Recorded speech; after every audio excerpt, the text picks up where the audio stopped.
Yes, I'm James Flood, the administrator and whatever else here at First Baptist Church in Niagara Falls, New York.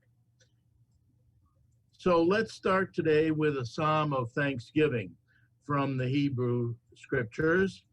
The psalms being used by Jews, Christians, and Muslims, and appreciated also by many others. Psalm 100. Verses 1 through 5 is a psalm for giving thanks.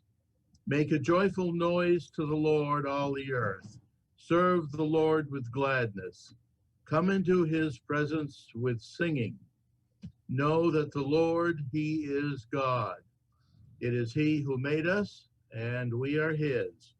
We are his people and the sheep of his pasture. Enter his gates with thanksgiving, and his courts with praise. Give thanks to him, bless his name. For the Lord is good. His steadfast love endures forever, and his faithfulness to all generations. Courtesies of gratitude are extended to our Monday panelists, Ellen Frankel, Amir Hussein, Nazila Izgandarova, Mark Bretler, and Harry Joel. Tuesday panelists, Michelle Voss-Roberts, Bante Saranapala, Hussein Rashid, Sherry Steiner, Stephen Moore, and Brian Adams. And today's panelists in advance, Karen Hamilton, Bill Thomas, John Perkin, Roshan Revetna, Rohingya Revetna, Richard Frund, and others who may be called upon unexpectedly. We thank our technician, John Bedell, and our co-chairs, James Christie and Cheryl Wood Thomas. I would happily thank Brian, the author and contributing editor of the Three Testaments trilogy. That should read 7 Testaments, shouldn't it? But I am sure that Jim Christie could do better than I can from his interfaith perspective in his concluding remarks. Let me just say that First Baptist Church in Niagara Falls, New York, is an American Baptist church, make the distinction, and we are very pleased to work with our scholar in residence and with everybody throughout the world, and we certainly look forward to when we can hear Brian at our pulpit again one of these days. All right, well, ready to roll, and I see John Perkin just came on, and I should comment that Jim Flood, in distinguishing American Baptists, it was not to distinguish from Canadian Baptist, which would include John Perkin, but rather certain Southern Baptist, other less progressive groups, none of whom will be part of this conference. Anyway, everybody's wondering how we have such amazing presenters, and it is almost a miracle, and it's wonderful. The first one today is Karen Hamilton, and she was on the executive of the World Federalist Movement with Jim Christie when it was nominated for the Nobel Peace Prize. She was for 20 years the General Secretary of the Canadian Council of Churches, and she established its interfaith agenda. She's now on the National Ecumenical Chair. She is the chair for the Order of St. Lazarus of Jerusalem. Their priority, of course, is palliative care. And she's taking Arabic lessons and walking Spain's Camino de Santiago these days. Karen has worked with most or perhaps all of the previous speakers. She's like Jim Christie, very well connected with them all, but she's been with the Interfaith Committee for Military Chaplaincy for 15 years, and we heard from them yesterday. She's traveled to Afghanistan with the chaplaincy branch. She's received the Global Prize for Best Practices in Interfaith Dialogue, and that was awarded to her for the 2010 Interfaith Leaders Summit to challenge and inspire the G8 and the G20, a summit that James Christie and Sherry Sainer were also part of the dialogue, and she's also worked closely with Brian Adams in many matters since. So mentioning their names, I want to add my personal thanks to what Jim Flood was just saying. I realized how so many in my own circle around the world know each other, and that's a surprise to me in some cases. And James Flood of First Baptist joins that circle along with the staff and officials at St. John Stevensville Church, that is the ministers, William and Cheryl Wood Thomas, and the technician John Bedell, and the backup communications specialist Victoria McDonald. They've provided all the technical assistance and so on. John Bedell should be thanked twice over. The technical support has been great. The other person who has been absolutely key is James Christie, who it was that came up with this whole idea as a way to replace the conference that got canceled by COVID last May. Now, James Flood is always my backup, and I thank him. And I know that Jim, too, has given thanks to everybody, and that Cheryl acknowledges your contributions privately late in each day. Thanks is all you get. Nobody's getting paid for any of their work. That's why we're making lots of thanks. But anyway, I'll have a special word later on about others who are joining in today at a later point. But Karen Hamilton going to talk to us a little about 7 testaments in relation to world literature and culture, and she knows that subject well. Karen. All right, thank you, Brian. And what a delight it is to be here and to be here this afternoon. I offer you my apologies that I have not been live with you the other 2 afternoons because I have been in 6 weeks of lockdown with my grandkids and online school, for which my laptop is essential during the day. But I have been listening to the YouTube broadcast in the evening, so I've heard everything that has happened so far, and knowing that I was going into lockdown for some period of time, what else would I take with me, Brian, except the trilogy? So it was one of the things that came with me into the lockdown, and it's the reason why we are all here. I want to start by saying one of the things that I said in the foreword. It was my privilege as the co-chair of the Parliament of the World's Religions to be asked by Brian to write the foreword for the 7 Testaments. And in that foreword, I wrote this: the whole trilogy builds on past possibilities, carefully considers current realities, and offers a path forward in hope and relationship. What I want to do in the few minutes that we have together, that I have with you, is to point to what some parts of that path forward might look like in a way that's quite different than what has happened before, although there have been resonances with a number of the previous sessions. And of course, everyone has heard and has read in all of the material and all the presentations the importance of listening. So I want to bring that forward. But I particularly want to highlight, Brian, what you have been talking about primary texts and the importance of primary text, which of course what the whole 7 Testaments and the whole trilogy is about.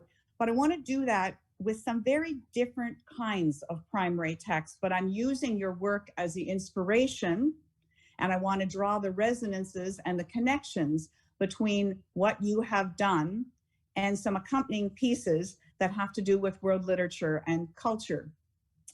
3 quick examples in the time that I have, and they come to us from art and music and history and scholarship in the interfaith connections. Now these particular examples have to do with Judaism, Christianity, and Islam, so relate more to the 3 Testaments, but I am sure there are many ways this could be done. And in fact, one of the speakers yesterday talked about ways that it's done in other traditions. So 3 quick examples of primary texts. Number 1, in the Christian tradition, we have just celebrated Epiphany, the time when we talk about the coming of the Magi, the wise men, or the kings, as they are often called. And it's a celebratory time for Christians. And there's a particular hymn that we often sing that begins like this: we 3 kings of Orient are.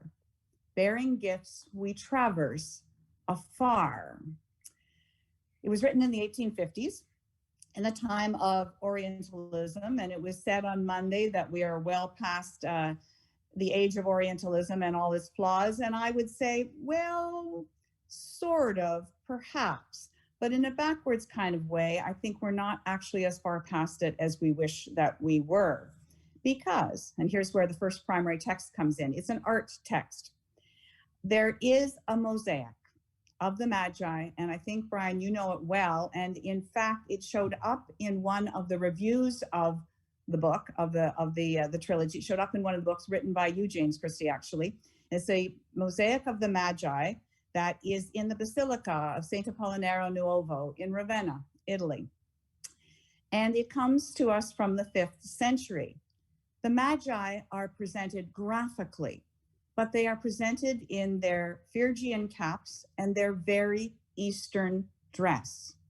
They look very different than the representation of the Magi, wise men, kings that we use often in the West. In the 5th century, the church knew, and here's one of your other strong themes, Brian. In the 5th century, the church knew about the Eastern origins of the Magi, and they represented them in art in that way.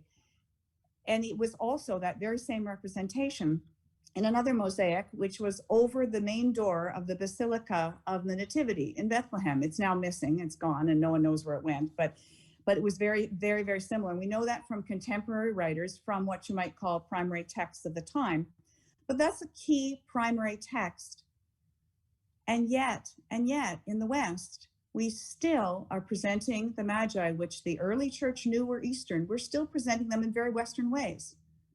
And I am hopeful that in the inspiration of the primary text of scriptures, we can look at some of these other primary texts and re-examine our culture accordingly. So that's one example.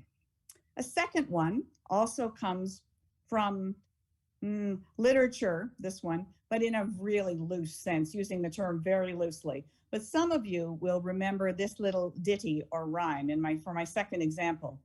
Remember this? In 1492, Columbus sailed the ocean blue.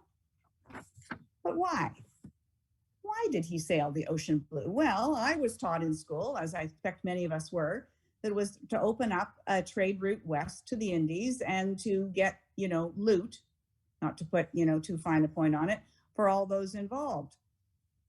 Sort of, only sort of. And if we stick to that as the only reason that Columbus went, we are therefore obliterating another primary text that I think is essential, painful, very painful, but essential for our ongoing religious understanding.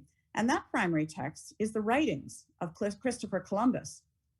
In the writings of Christopher Columbus, he talks about extensively his relationship, the relationship of Christianity at the time with Islam.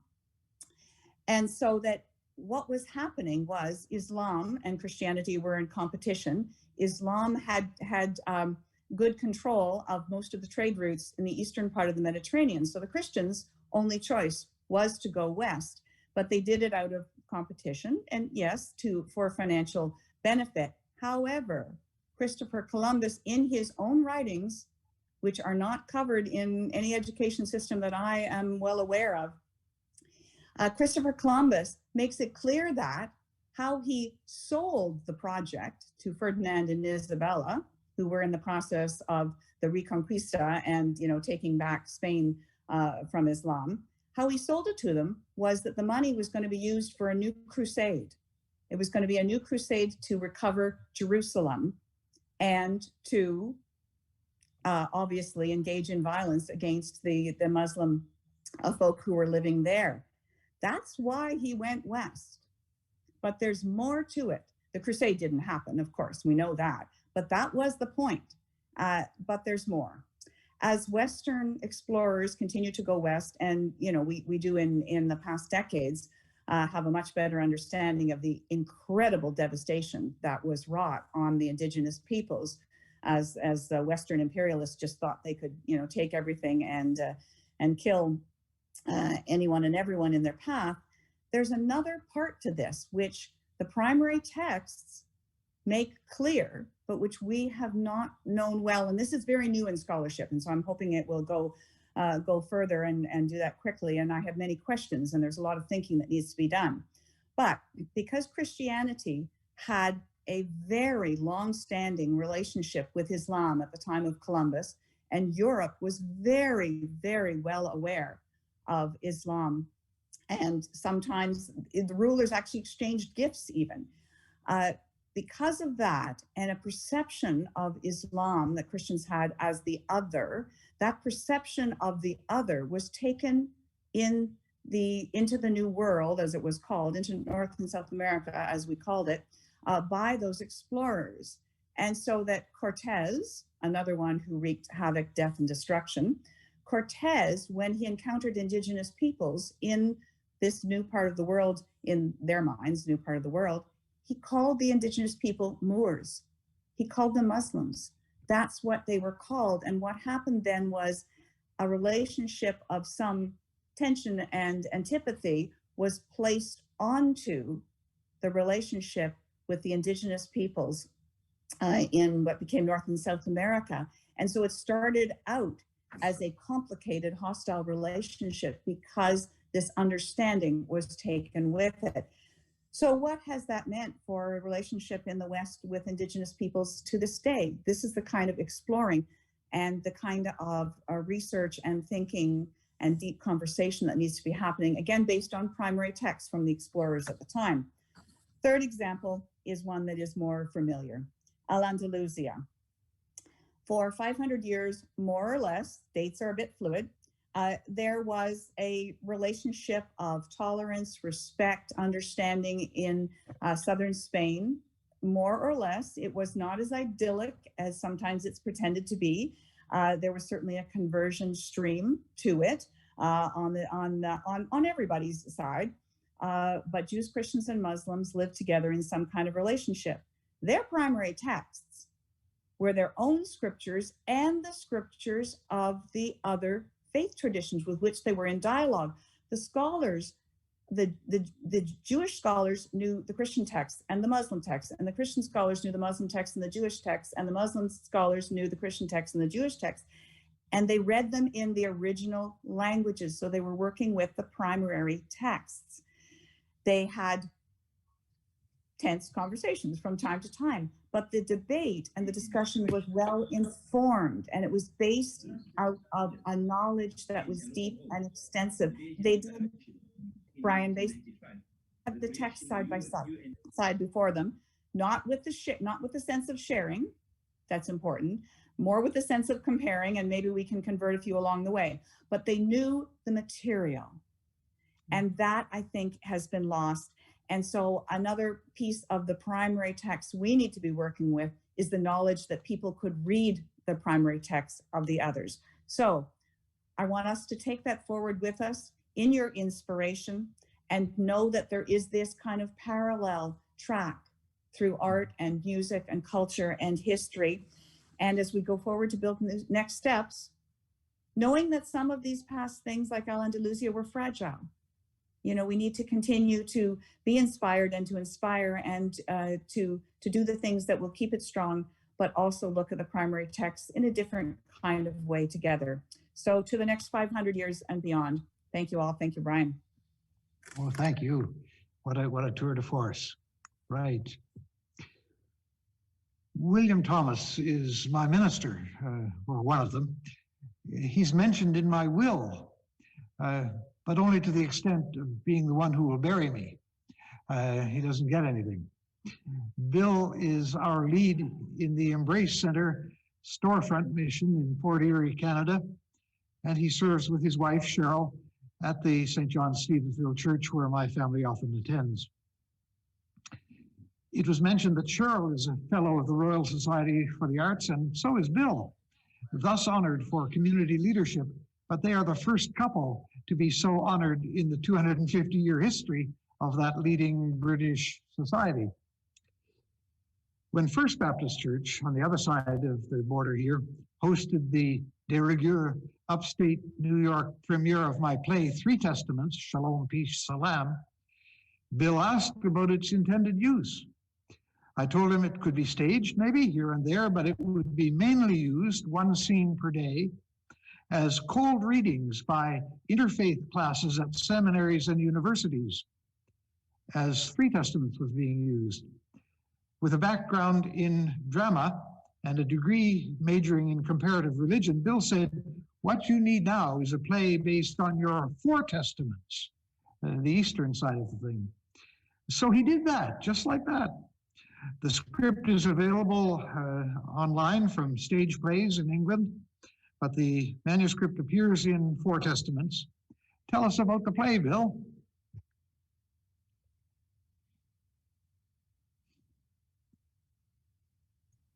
There, I've got myself unmuted now. So,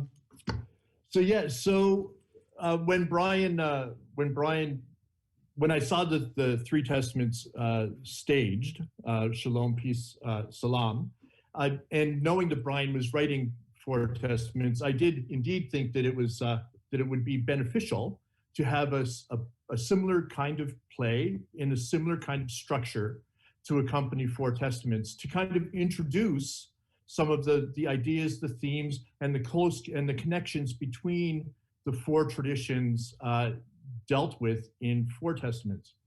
And so he was quite gracious in allowing me to take that on. But then as the time of Seven Testaments got closer, he became a little pushy because I hadn't quite finished it yet. But so if you take a look at the play, it is included in Seven Testaments. It's the Appendix D, if you're looking for it, it starts on page 217, and it's divided into 4 vignettes looking at each of the traditions in a particular way. But I tried to introduce some of the common themes and some of the new ideas that Brian was introducing with Seven Testaments. And so very early, you have the introduction of Zoroastrian messengers, Magi, however we want to think about them or name them, as being present in the court with Lao Tzu. And so there's a conversation that happens and a sharing of sacred texts that have made their way along the Silk Road. Then from there, there's a conversation between Lao Tzu and Confucius, whether these things actually happened or not. There's a mixing. I take quite a bit, I think, quite a bit of poetic license in the use of the scripture, the primary scriptures that we've been talking about for the last couple of days, but also some of the apocryphal stories that have emerged around the key persons that we've been talking about. And so you have a conversation between Lao Tzu and Confucius. Whether that happened or not, some think it has, some think it hasn't, some think their dates are coincidental, and others think that they're a little bit more disparate. But then we have the migrating of Lao Tzu and the Tao Te Ching into India. Again, so there are apocryphal stories that talk about this journey happening, but then from there, from the Lao Tzu story, we move to Gautama and the birth of the Buddha, and then we finish with a vignette dealing with Arjuna and Krishna on the battlefield that was referred to yesterday by I think Michelle Voss Roberts. And so it's kind of a daunting thing to take the scripture of 4 major world religions and to develop them into a play, even one of short vignettes. But when we realize, or my hope is that the play will be used in a similar way to Three Testaments, the way it's been used. And that is as an introduction into the conversation, as an introduction into some of the key themes that are dealt with in Seven Testaments, and even the discussion around, the stories that say, like there are certain stories that come to us that suggest that Lao Tzu moved to India, and that there is a commonality, there's a relationship between Lao Tzu and the Buddha.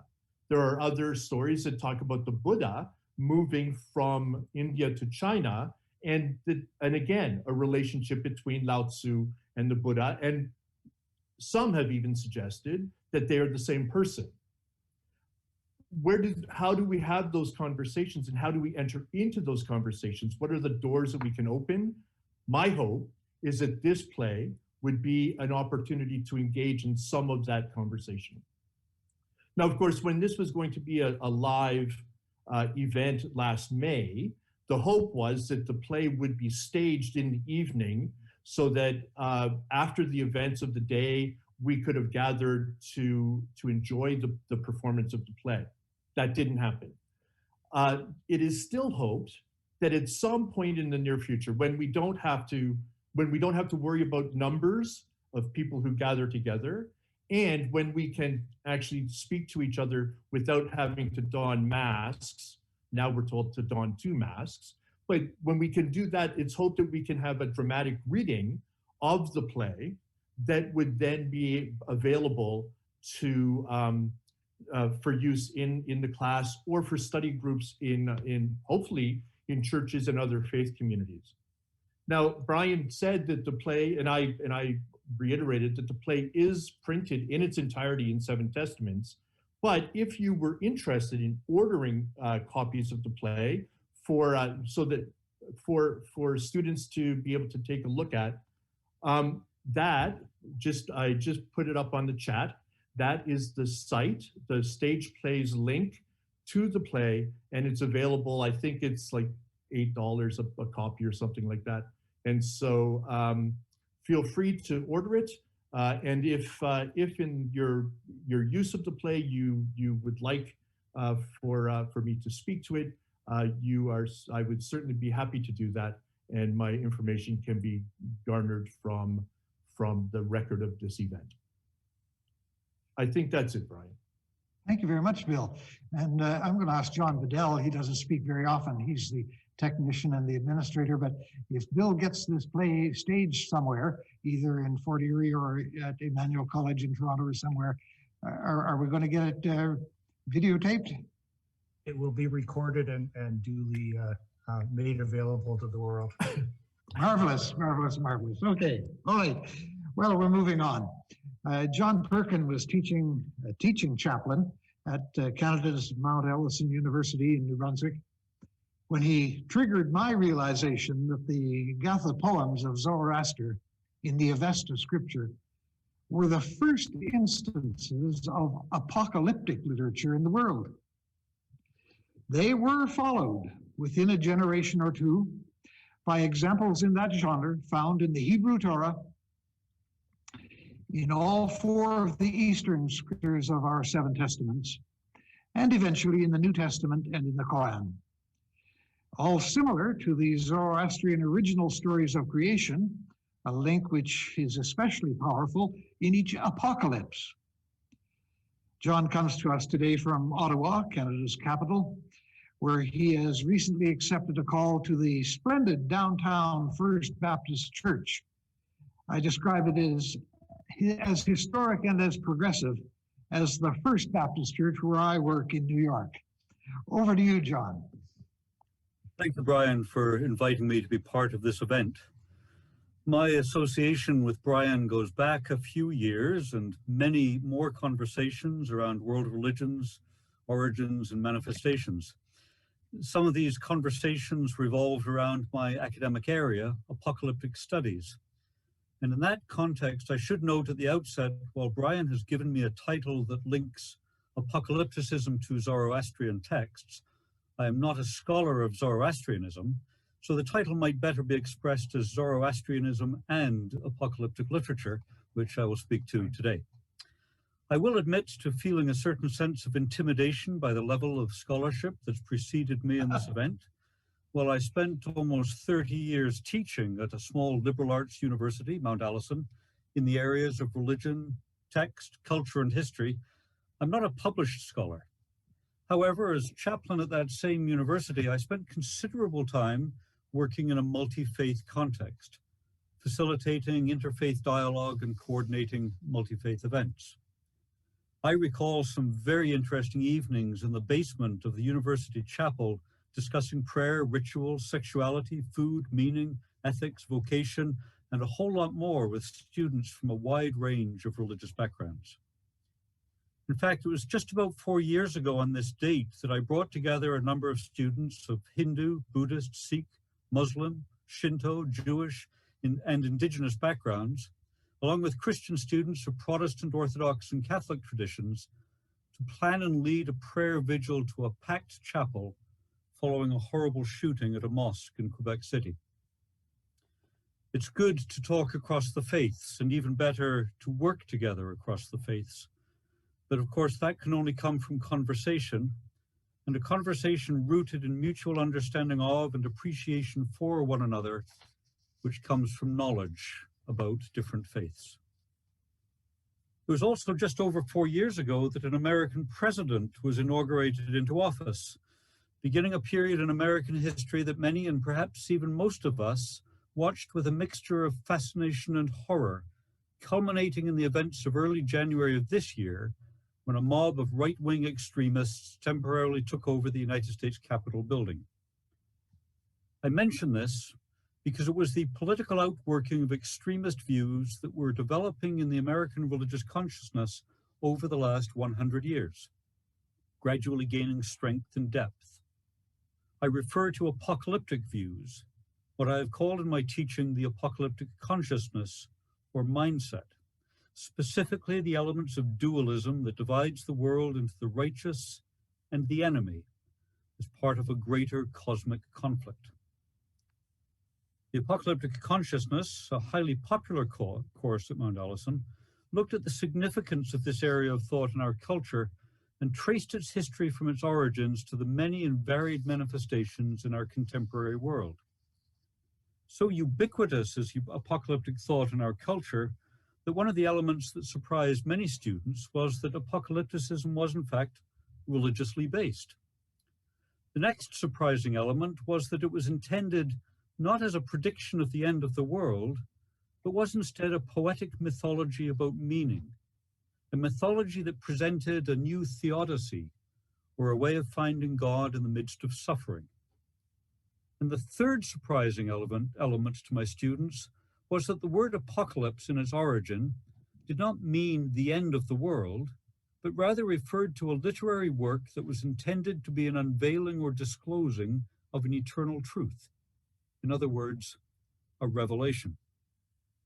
So this event in the Seven Testaments is concerned with myth. I use that word advisedly, not in the popular sense of that which is not true, but rather in the academic and religious sense of that which shapes meaning. Myth, we might say, is a sacred narrative that explains the existence of the world as we know it, as well as the nature and meaning of human existence. The apocalyptic myth addresses absolute realities, issues of ultimate concern, and in so doing emerges as a mythology that shapes human identity. At the opposite end, of course, are the creation myths, which explore less how the world began than why the universe exists at all. And then at the other end, the apocalyptic texts that give us the myth of the eschatos, the end, or the last things. But really, they don't so much explore how the world will end as they offer wisdom about how to live. The mythic narratives of apocalypticism offer, at one level of reading, religious solutions for both suffering and injustice by promising the destruction of an evil and oppressive older order and the establishment of a morally just millennial kingdom of peace and harmony. This is done in what's perhaps the most familiar apocalyptic work, the Christian book of Revelation, which appears as the last book of the Christian Bible, with its familiar images of the beast, the mystical number 666, which I almost had on a license plate one time, the Battle of Armageddon, and the greatly misunderstood 4 horsemen of the apocalypse. The author John, however, did not simply create this vision out of thin air. He drew it carefully and thoroughly from the Hebrew Bible, especially its latter prophets. In fact, some scholars have speculated that the book of Revelation was not originally a Christian text at all, but a Jewish apocalypse redacted into its current Christian form. The form of the book of Revelation and its dualism of good and evil, of angels and demons, of earthly suffering and coming glory, of an afterlife of torment or triumph, of present and future, are indebted to the later Hebrew prophets such as Zechariah, Joel, Zephaniah, who wrote in apocalyptic terms of the coming kingdom of God. And before that, Ezekiel and Isaiah, who wrote in proto-apocalyptic terms of judgment, deliverance, and the victory of God. These Hebrew prophets and their theology developed their own apocalyptic leanings and the apocalyptic tropes that fill their works, including dualism, afterlife, and judgment, after the exilic period in Babylon. And of course, it was in that exile that they had contact with Persian influences, including Zoroastrianism, from whose mythology they drew some of these key concepts: dualism, judgment, cosmic conflict, eternal life.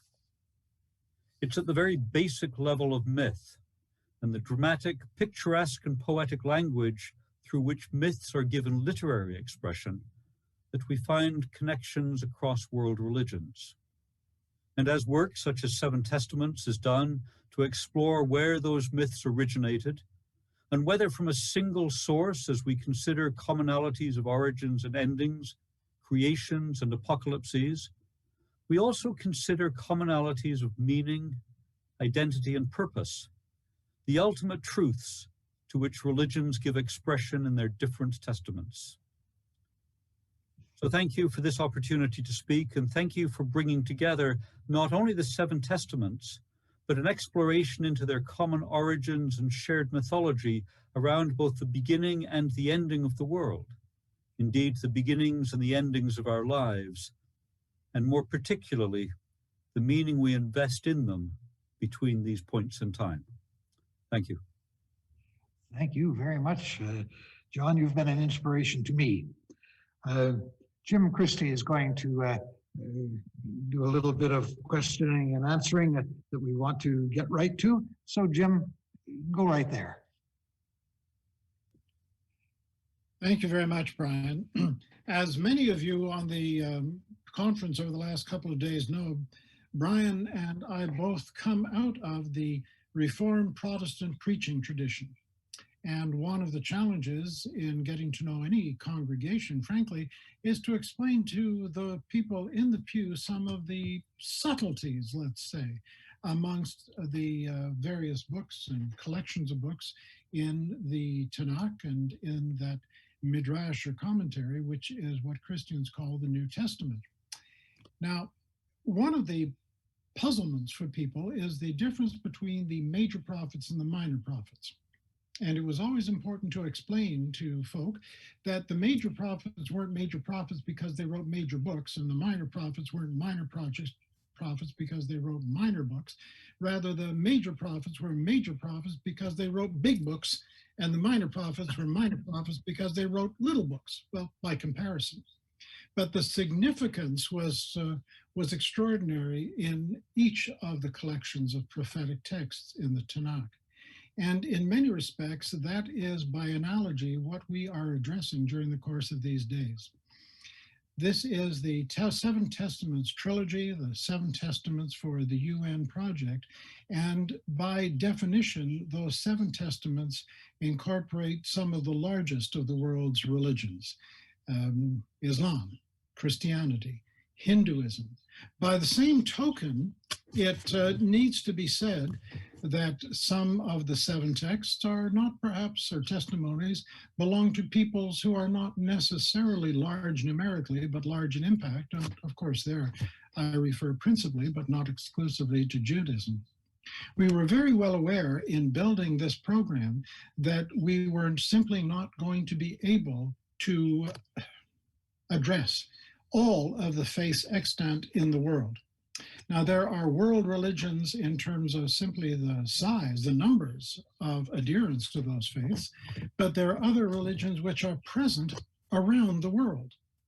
One classic example would be that when Houston Smith, the great scholar of Eastern, in quotation marks, religions, was dealing with the rewriting of his book, The Religions of Mankind, back in the late 1970s, to translate it into world religions, he identified for the first time and clearly that indigenous traditions were in fact a world religious tradition present everywhere, even though not identified in quite the same way as, for example, Hinduism or Islam. So it is that we have a number of religious traditions not represented by these books, but with whom we have actually been in touch prior to this particular event. It was, of course, a hope that all of those present would be able to be present. I suspect that very few will have been able to, partly because of location on the globe. For example, to begin with one of the most exotic, Shintoism is an indigenous Japanese religious community. And generally in the West, we think of Shintoism as being identified with the imperial Japanese cult during the course of the Second World War. It's got a bit of bad press, consequently. But Shintoism really is a very ancient religion with its roots deep in the understanding of the human connection to the natural world and to eternity. And I have been in touch with one of our colleagues, Yoshinobu Miyake from Japan. Yoshinobu, if you are there, we'd love to be able to give a nod to you and perhaps ask for a comment. If you're there, would you unmute your microphone and perhaps wave or make some appropriate gesture that would allow us to check in with you? You know, it's the darndest thing. Just because it's the middle of the night, Yoshinobu is going to no doubt catch this on YouTube later on, but understandably. Yesterday, we had an opportunity to hear from Dr. Brian Adams in Brisbane, Australia. Brian is a longtime member and leader of the Church of Jesus Christ of Latter-day Saints, more popularly referred to as the Mormons. The Mormons are a worldwide religious tradition now, with more than 25 million people engaged in the life of the LDS in virtually every continent. And they understand themselves as a marginal Christian tradition, which has suffered great persecution, but which is emerging to make new contributions in the 21st century world. Now, several of our LDS colleagues had hoped to be present, and I wonder if, Brian, you have made it back on, or if this morning you got to sleep in just a little bit more. It's a 15-hour difference between Montreal and Brisbane. And Brian, if you're not there, if Cole Durham or Mariana Richardson or Joanne Wadsworth were on the screen and on the call, again, could you give us a bit of a shout out and unmute yourself and wave? I shan't give them too long, just to ensure that Brian sits comfortable with the timing. But all of these folk have been a part of the discussions around this event. And of course, you were able to hear Brian's contributions yesterday. The Baha'i tradition, again, falls into one of the more modern expressions of religion, and it, like Zoroastrianism, grew out of what we call today Iran, but the Persia of the early to mid-19th century. The Baha'i tradition is a particularly fascinating one in terms of this trilogy's discussion. The Baha'i people, following the traditions of their great prophets, the Bab and Baha'u'llah, have developed a scripture, certainly a scriptural tradition of their own, but they are convinced, in fact, of the oneness of humanity spiritually and in every reality, not only the metaphysical, but the physical. And the Baha'i community is honoring of each of the major religious traditions in the Seven Testament trilogy, while arguing for the continuing revelation of God, of the divine, in the affairs of humanity as a series of continuing revelations throughout the centuries. I'm hoping that Jeff Cameron may have been able to tear himself away from some of his work on the Our Whole Society project, which I suggest you all may want to look up when you have access to your Google screen following the meeting. Is very much in harmony with the Seven Testaments project. Jeff, just in case you have been able to join us, do signify. And two more to note, with whom we have been in touch. If one is not part of that community in the great Indian subcontinent, it's difficult to grasp at first blush the difference between Hinduism and the Jain tradition, Jain. To some of us who have friends who are both Hindu in background and who practice Jain ethics, it sometimes feels, and I mean no disrespect, that Jainism is rather like Hinduism on steroids. The respect for life, every aspect of life, is beyond anything that until I met my first Jain member, I could ever have possibly imagined. Manju Lodha is one of the significant artists and teachers and educators around not only Jainism, but around interfaith and multi-faith dialogue. She is, along with her Mennonite colleague, Ray Dirks, the author of a couple of extraordinary books. So I'd urge you to look up Manju Lodha as well. But there's always a chance that Manju was able to make it here from Manitoba today. So just in case, Manju, will we trust the conversation to you on YouTube, or do you happen to be with us? The last tradition that we want to make mention of today, and there are many more, of course, and including, as I mentioned, indigenous spirituality in its myriad forms in every continent, is that of Sikhism. Sikhism grew out of, one might say, the confluence of Hinduism and Islam in the north, particularly in the northeast quadrant of the Indian subcontinent, and today is the principal religious expression of Punjab. Yesterday, those who were, or rather Monday, those who were on the program will recall the exposition of Amir Hussain on the importance of the Quran, that essentially people gather around the Quran and praise Muhammad, peace be upon him, for his revelation of the Quran, that the book, the people don't so much make the book, but the book make the people. And that is in many respects equally true of the Guru Granth Sahib of the Sikh people. Their religion emerged at around the time Christopher Columbus was trying to figure out where he had managed to get lost, as Karen Hamilton noted for us earlier this afternoon. And it is a faith tradition of high ethical norms, conventionally, one might say, monotheistic, rather than the more complex understanding of God in the Hindu tradition. It is a religion, a faith tradition, which has been from the very beginning convinced in the equality of the sexes and of the need for welcome and for charity in the sense of open-heartedness as much as open-handedness. And I'm sure Karen Hamilton would actually have better figures than I for this, but it was the Sikh community in Toronto that provided luncheon every day in the Parliament of the World's Religions in the autumn of 2018, feeding, as I recall, up to 7,000 people simply because they were there, their fellow human beings, and by midday, well, they were going to be hungry, and that needed to be taken care of. I'm anticipating that all of the people that I mentioned representing these various traditions will have the opportunity to watch either on the Seven Testaments for the UN YouTube program, or to be able to follow the recorded sessions that John Bedell is going to make available for us so that we can send links out to everyone who might be interested. But again, we want to confirm that we understand that there are traditions which are global, even if they aren't often labeled as world religious traditions. This is a very, very daring and a very big enterprise we're involved in. Brian, thanks. Thank you very much, Jim.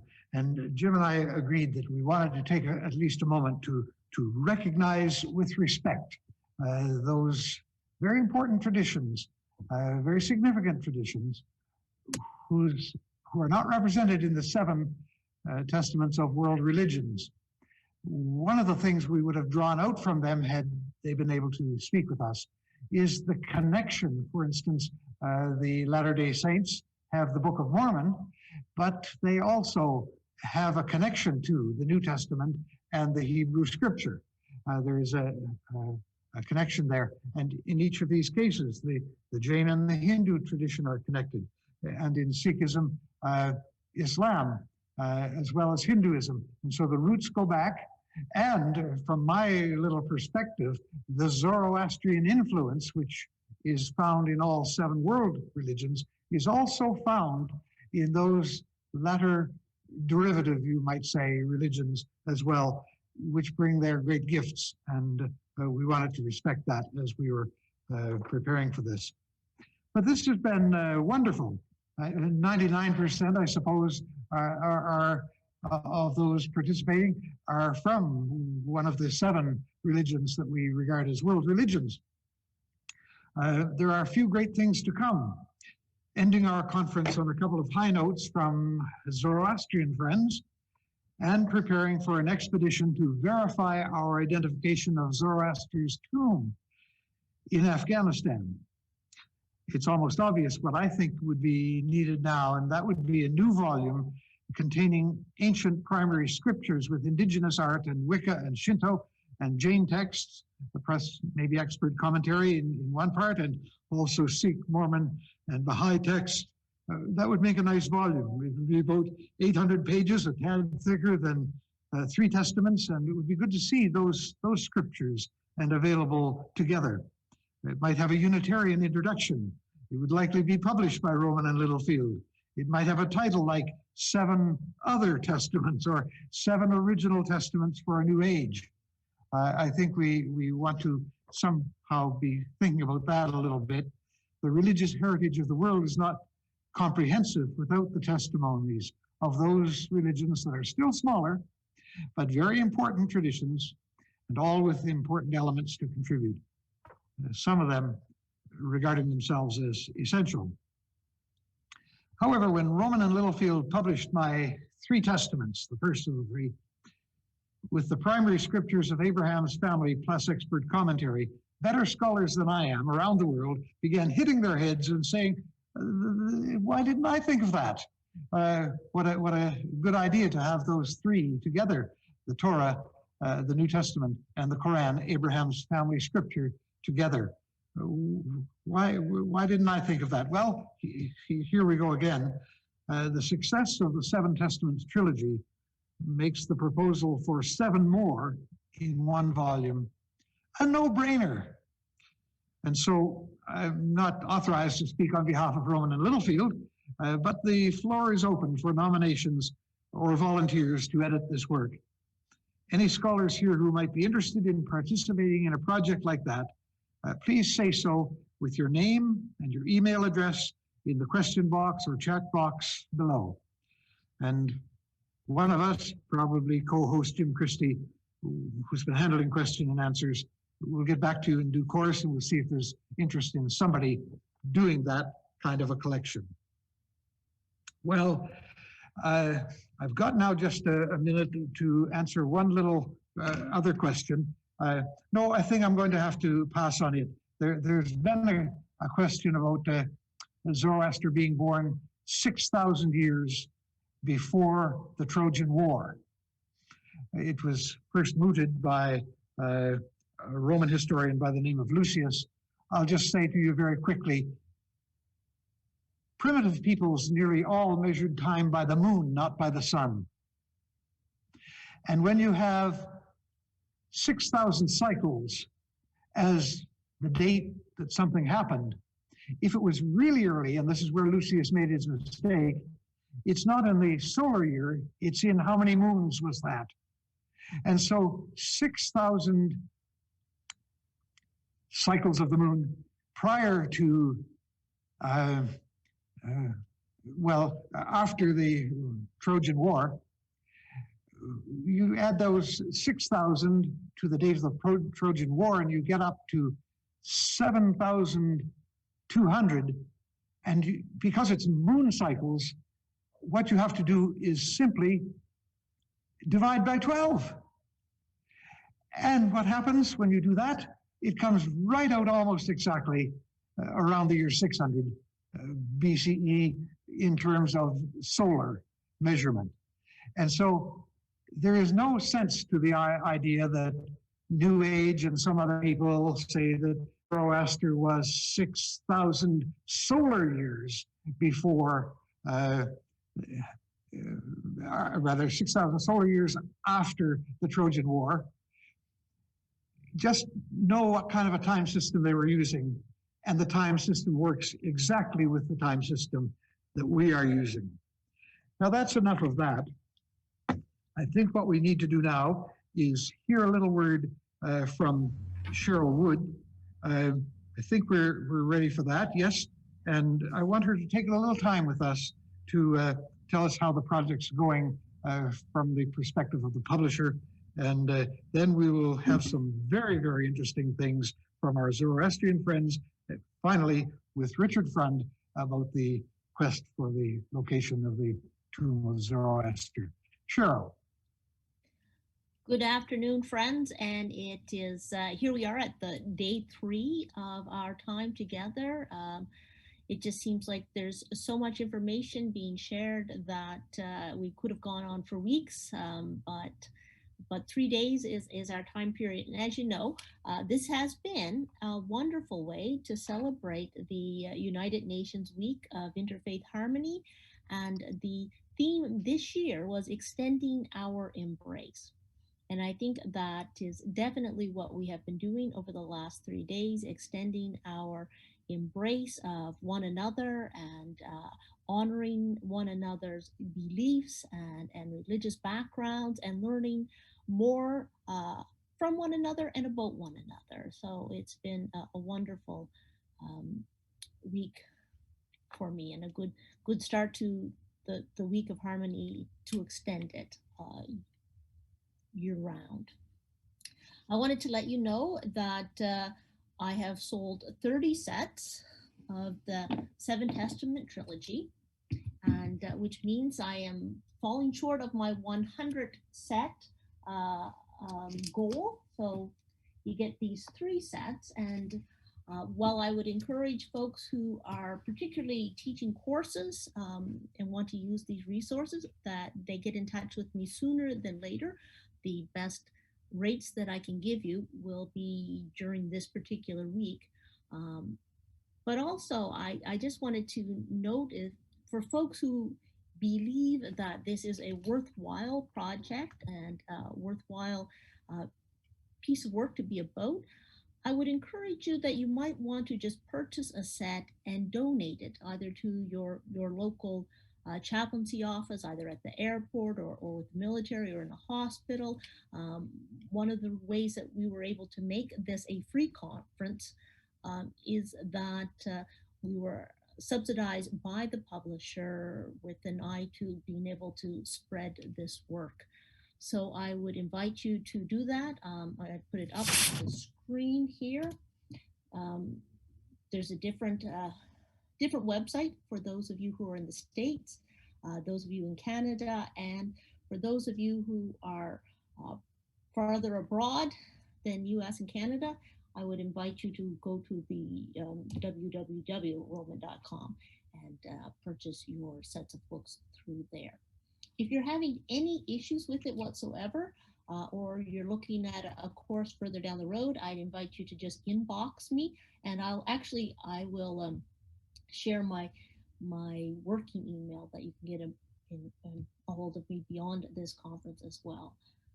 But I just really believe in this work that Dr. Brown has been doing, and I've been working with Dr. Brown for some time now. He's one of my mentors who I look up to with great respect, and I want to be able to share his vision and share the vision and great harmony and beautiful quilt work of world religions more broadly. So thank you, and do get in touch with me. Thank you very much, Cheryl. Cheryl handles that end of things for us. The addresses for ordering are also in your invitation document. And so I'm hoping Cheryl is successful in getting close to 100 box sets sold.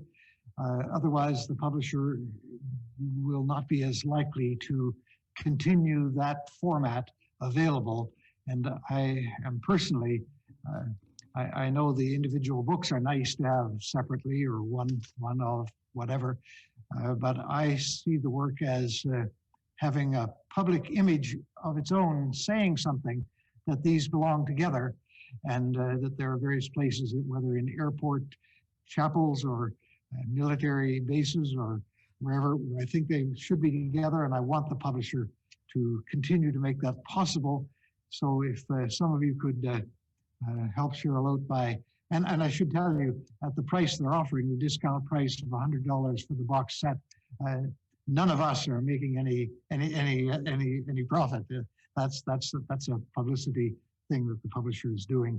We want to maintain that format if we can. Okay. Well, the Zoroastrian subtext of this whole conference kind of comes to the fore at this point. We have two Zoroastrian members, both lay members, who will present for us. Roshan Ravetna was a scientist and a lead researcher for Tata Institute and for AT&T Bell Laboratories, but she retired early to edit Fezana, a world-class Zoroastrian journal, the one that all of our interfaith libraries subscribe to, or should. But also among her several books is one text called Zoroastrian Connections with Judaism and Christianity. And it overlaps with some of my work. A recognition that this reformation of Vedic lore and proto-religion has influenced the so-called Western religions as much as it has influenced Taoism, Hinduism, and Buddhism. With her husband and others, she also co-wrote this magnificent compendium on Zoroaster. It's a beautiful volume from my library. 7 Testaments, the trilogy, recognizes the Zoroastrian impact in 8th century China. This is one of the new reveals. This is one of the new things that we're discovering. The 8th century in China had millions of Zoroastrians. This is the 8th century CE or AD. This is a time when the Zoroastrian community was large in China, and Chinese scholars are now publishing and writing about this. It's a great new era of study in Chinese history. It's of interest to us because that is the time which turned Confucianism from a philosophy into a religion. And we hope to gain an appreciation of that from our next 2 speakers. But Roshan is going to set the scene with a story that some of us think should become a Bollywood movie. So Roshan, take it away.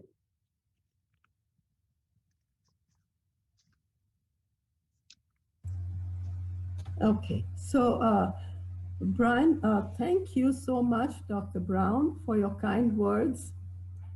After listening to all these erudite scholars and authors over these last 3 days, I am truly humbled to speak before you today.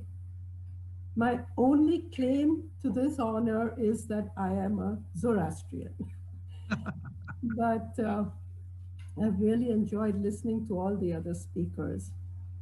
Before I start talking, can I just take a little side track and really endorse your idea and what James Christie talked about to write another volume on other religions that you haven't touched upon so strongly. And of course, who could be more qualified to edit such a volume than yourself, Dr. Brown? So I hope you will take on that project. And another little sidetrack, if I may, before I begin, Karen Hamilton talked about the Persian Mosaic. So I thought I'd bring up this picture. This is the book that I have edited. And on the cover, we have the Persian Magi in their Persian garb. And this is a mosaic in Ravenna, Italy. So anyway, let me start, see if I can share my screen.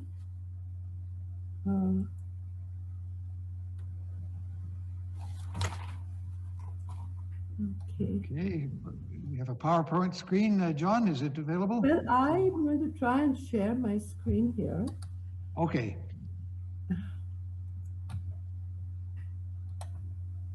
Where is it? No, just share this screen. Oh yeah, okay, there it is. I'm going to click on this thing. Yeah, should come up. Okay, so is it coming? Does it take a while or? I can bring it up for you if you'd like. Please, yeah. I have a copy of your presentation. Just give me one moment, please. Okay. This is going to be a surprising thing for many people. Something from China. There we have. Okay. Whoever heard of this? Thank you, John. Thank you, John. So I am going to talk about, and I'm not really talking about my research. It is everything that Brian Brown has written and done so many years of research on. So it's going to be about a small slice, just a 10-year slice of Zoroastrian history in China when the Sogdian Zoroastrians numbered in the millions.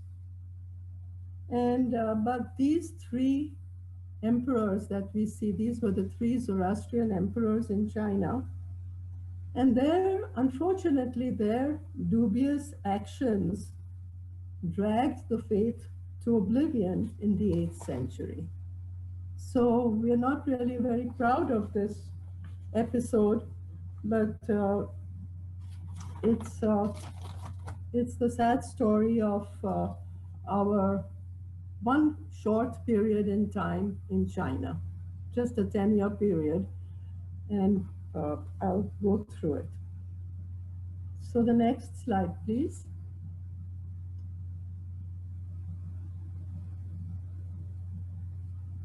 Okay, so here we have Brian Brown's famous picture of the Silk Route.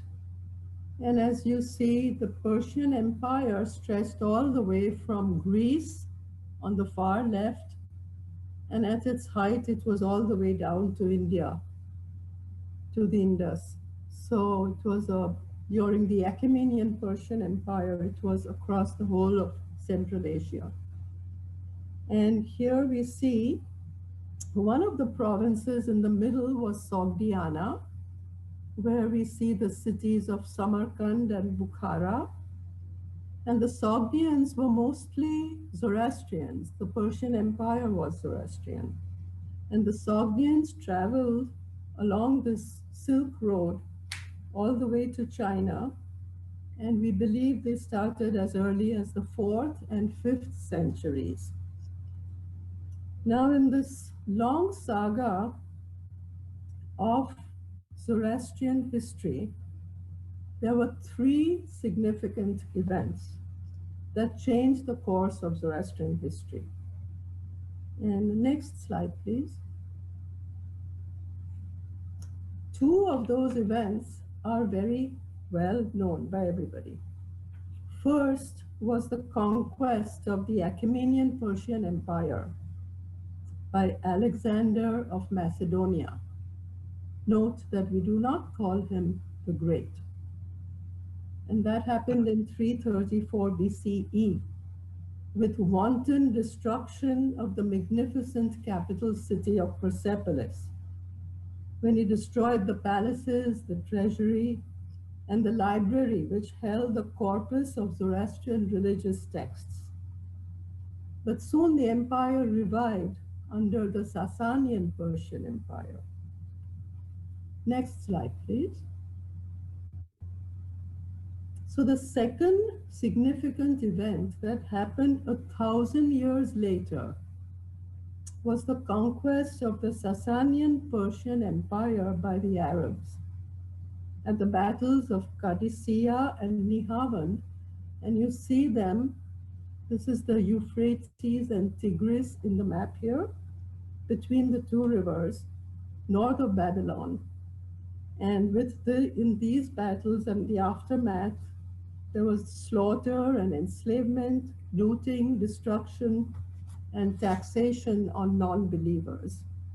So this was the second great event that the Zoroastrian history was changed. Now we come to the story of the Zoroastrian emperors in China. And next, please. And unfortunately here, unlike the two earlier events that I just mentioned, wrought by external enemies, this time it was the actions of the Zoroastrian emperors that we see in the picture here, the three Zoroastrian emperors of China, that themselves dragged the faith to oblivion in the 8th century. So it was a very sad situation where in this period of 10 years, while these three emperors were Zoroastrian emperors from Sogdia, Sogdian Zoroastrians, were ruling China, just a short period of time, for 10 years, during the Tang dynasty, that saw the downfall and the obliteration of all the Zoroastrians in China. Not obliteration, but they moved to Confucianism. So let me tell you a little bit about what that story was. So here we begin the story of the first emperor, An Lushan, in Sogdia in the 700s BC. There were millions of Zoroastrians, and they were considered among the elite of the Chinese community. And this was the Tang dynasty at the time. And here's a map of the Tang dynasty, which stretched all the way left and on to Luang was the capital of the Tang dynasty. So here was this Sogdian immigrant, An Lushan. And this is the story of him, and story, like Brian mentioned, it's equal to a Bollywood movie of sex and violence and political intrigue that eventually led to the eventual disappearance of the Zoroastrian communities in China. So to start off in 741, through questionable twists and turns, An Lushan, the first man on the left here, became military governor and dominated life at the court of the Tang monarch in Luang. Though married twice, he had a secret affair with the empress, and then she adopted him as a son and built him a magnificent temple, magnificent mansion in the alternate capital city of Chang'an, that is a little bit to the left of Luang. But Lushan had some thoughts of succession plans for his own succession. So he organized a troop of 8,000 soldiers and contrived to replace Chinese generals with those of Sogdian descent. And so in 755, he launched a rebellion and occupied the capital of Luang and the Tang emperor and his heir apparent, Li Heng, deserted the capital and fled. On Lunar New Year's Day, that was February 5th, 756. It's only 2 days away from today, 12,000 years ago. An Lushan, the Sogdian Zoroastrian, proclaimed himself emperor. But An Lushan was an ineffective ruler. He was obese, he was ill-tempered, and suffered from illnesses causing blindness. There was rivalry between him and his two sons. An assassination plot ensues, and a couple of years later, his elder son, An Xing Su, who you see in the second picture here, with the help of his father's servants, had his father killed. So, and he took the throne as the second Zoroastrian emperor of China. Alas, An Xing Su's rule was as chaotic as his father's. Now comes the third person, a Sogdian Zoroastrian, Shi Siming, in 759. And he, in the best interests of the people, had the erratic An King Zu killed and assumed the imperial title, thus becoming the third Zoroastrian emperor. He administered the affairs of state until a peaceful surrender back to the Tang forces. So now, after a decade of rule, the final saga of the Zoroastrian tradition ended in China, only to emerge, as we will learn in the next presentation, in an enriched Confucianism. So once again, reminiscent, as Brian Brown points out in 7 Testaments, of the debt owed to the Zoroastrian Older Testament by other world religions. Thank you. Well, thank you. Thank you so very much. It's a great story, and it's not well known, but it will get to be well known, and it would make a good movie. The Zoroastrians, you know, are well connected with Bollywood. The Tata Industries own Bollywood, and that's all Zoroastrian. So who knows?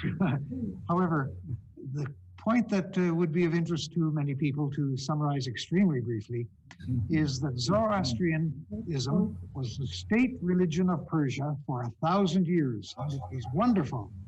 However, it was quashed by Alexander the Great. Alexander quashed it and destroyed all the scriptures, and they had to be rewritten from memory. That's why we have only a portion. That's fine. Zoroastrianism recovered somewhat. And then the next thing you know, the Arabs conquered Persia and again destroyed the scriptures as they were available still to some extent, and outlawed the religion pretty much, although Iran today ensures that there's at least one Zoroastrian member of parliament at all time. But they became then a very small group, many moving to India, where they became known as Parsis. You would know them as Parsis in many cases. But they had been reduced by 2 tremendous disasters. Many had moved away through trade routes to China on the Silk Route, and by this time, by the 8th century, several million Zoroastrian Sogdians living in China almost as Chinese. But they overplayed their hand, and their emperor leaders got them in trouble, and they were quashed once again. Well, they would have been quashed, except the last one negotiated a settlement with the former rulers, the Tang. And we're going to hear more about what happened next from Rohinton Ravitna. And I'll just tell you that he's an industrialist who is the founder of the Society of Scholars of Zoroastrianism. But he should be best known as the person who single-handedly revived the Parliament of the World's Religions in 2000 and, well, let me see, it was 1993 that 100 years after the first meeting in Chicago, and Rohinton revived it again for its first modern meeting. And then as its first modern vice president, Ravitna was the sole trustee of the Parliament of World Religions until it became on its feet as a mainstay of the interfaith movement today. So all of you who are fond of the Parliament of World Religions, you owe it to this man. Roshan and Rohinton Ravitna are among those to whom I'm personally grateful for their support and their extension of my work. But I want to say, along with Kirsi Shroff and other Zoroastrians who I recognize as being part of the crowd here today, a community which is moving into interfaith forms with some influence. Today, Rohinton will share something of what Chinese and Australian scholars are now discovering about that era of a brief Zoroastrian dominance for 10 years, 3 emperors, and what happened next when Confucianism became a religion. My dear friend, take it away. Thank you, Dr. Brown.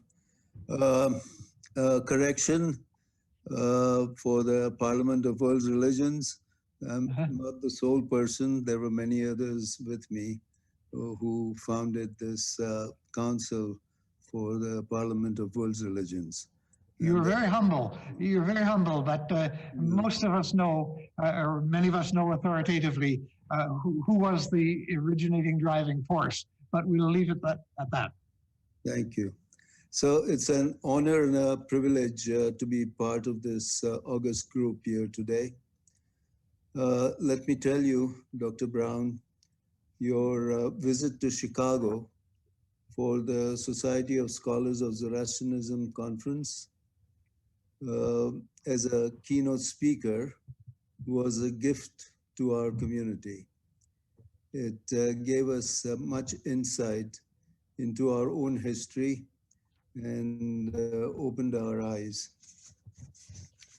In regard to that, producing another volume, I agree with Roshan, but I don't think, Dr. Brown, you're going to edit another big volume unless you have some support, I think. And perhaps our co-hosts, Cheryl and Jim, may ferret out some support for you to take this project on. And it'll be a very worthy project to undertake. I will be talking about how Confucianism became a religion enhanced by Zoroastrian spirituality. This represents years of research by Dr. Brown. First slide, please, John, if you can.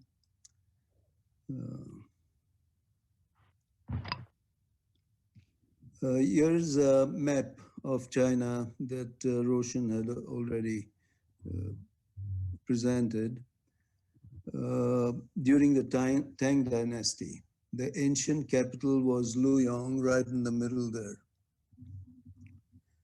During the decade of Zoroastrian rule in China, 755 to 763 Common Era, Sogdians were at their peak and numbered in the millions.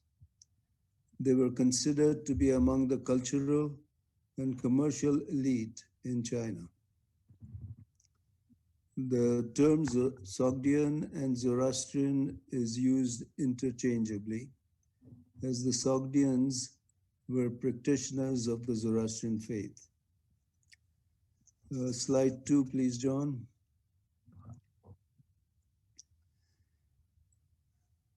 Yes, there were several Zoroastrian temples in China.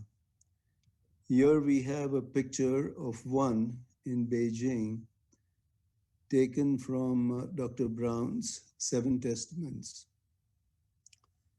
On the right, this figure, also brought up yesterday, discovered in Luyong, has been identified as that of a Zoroastrian wearing the Phrygian cap, a conical cap worn by Sogdians, and a padam, a face cover that is still worn by Zoroastrian priests to this day. And as pointed out by Jenny, Dr. Brown's wife, the figure is seated in a yoga pose, not riding a camel, perhaps.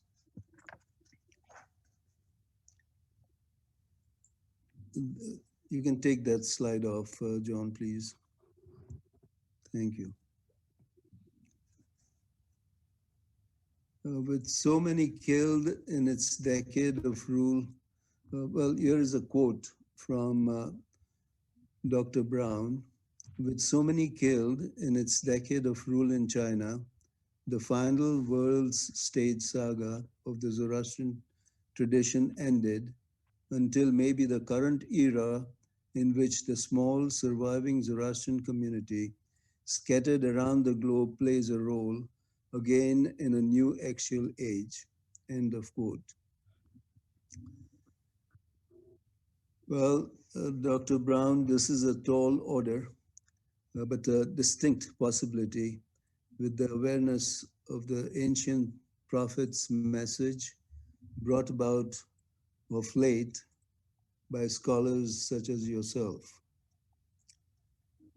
Within a short period of time, there was an integration of millions of Sogdian Zoroastrians into the mainstream of Chinese society, in which Confucian principles were enhanced by Zoroastrian thought. Many Sogdians took Chinese names to hide their heritage and participated in Confucian religious ceremonies. Here, Dr. Brown speculates, if the lost Zoroastrian scriptures might well have been buried here, he writes. Yep. The quest for the dead Z.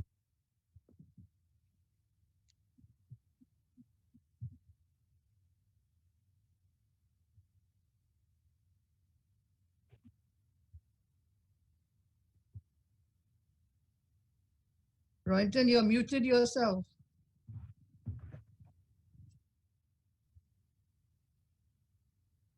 Okay. Where did I unmute? There. Well, let me go back a little bit. Within a short period of time, there were an integration of millions of Sogdian Zoroastrians into the mainstream of Chinese society, in which Confucian principles were enhanced by Zoroastrian thought. Many Sogdians took Chinese names to hide their heritage and participated in Confucian religious ceremonies. Here, Dr. Brown speculates, if the lost Zoroastrian scriptures might well have been buried here. He writes, the quest for the Dead Sea Scrolls, Z scrolls, expands now with the prime search now extending from Sogdian Samarkand eastward along the Silk Route and well into China proper. End of quote. The restoration of peace and prosperity gives stimulus to an enriched Confucianism. Revised editions of Confucian texts were influenced by the influx of Zoroastrian thought, recognized only of late. In the words of Dr. Brown, this was the moment in which Confucianism became a religion. Here is, next slide, please, John.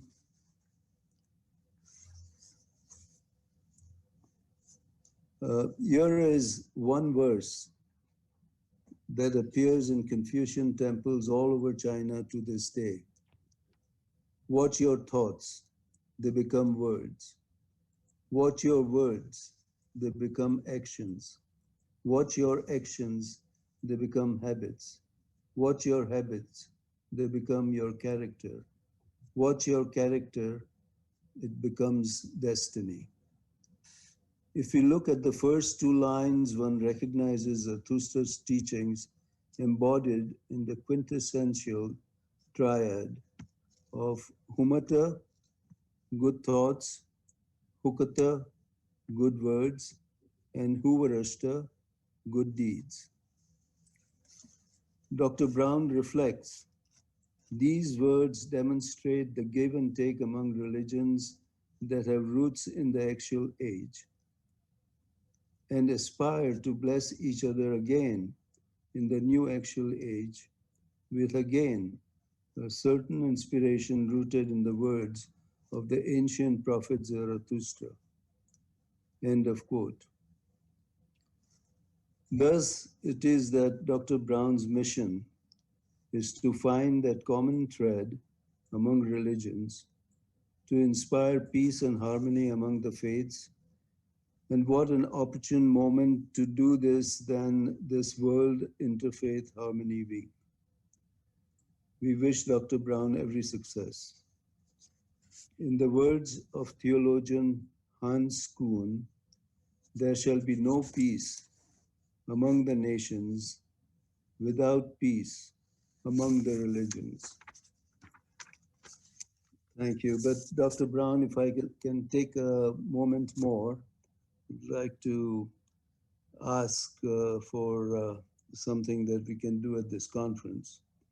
In regard to Hans Kuhn's comment, I would like to point out that if it is the UN's mission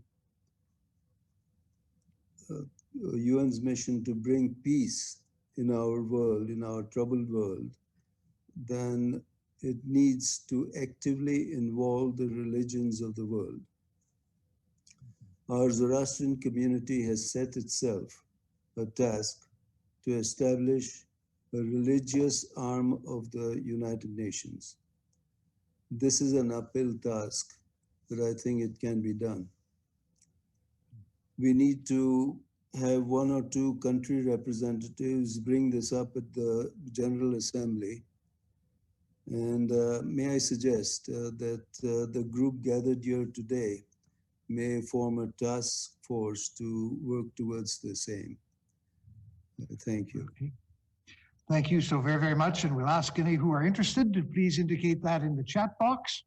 And I could just summarize by saying one of the reasons that big compendiums like the Norton Compendium of World Religions have 6 world religions is that they don't include Zoroastrianism, they don't include Confucianism. And the reason they don't have Confucianism is that it began more as a philosophy and they don't regard it as a religion. But I could tell you, as a minister in Niagara Falls, the honeymoon capital of the world, the Confucianists who come here to get married, usually by a United Church minister, quite often me, it's a very religious ceremony. The prayers, the scriptures, and so on.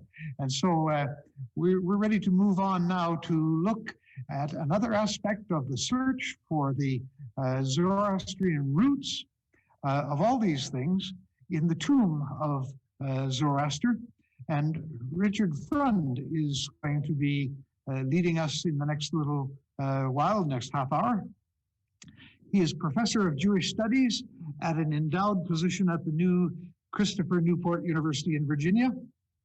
Like me and 4 others among our panelists, he writes for the Roman and Littlefield Publishing Group, and our editors think of him as the world's most respected archaeologist. I'm embarrassing some of the people that I'm introducing, but I tell the truth. Today, he will describe what comes next in the expedition to verify the tomb of Zoroaster, possibly one of the most important religious events of the 21st century. Let me just say that Frund's work in Spain, Poland, Rhodes, Greece, Israel, Lithuania has been featured in the New York Times, in Time Magazine, in Newsweek, as well as in the BBC and MSNBC and CNN news reports, and 20 television documentaries channels like National Geographic, Discovery, the History Channel, and PBS.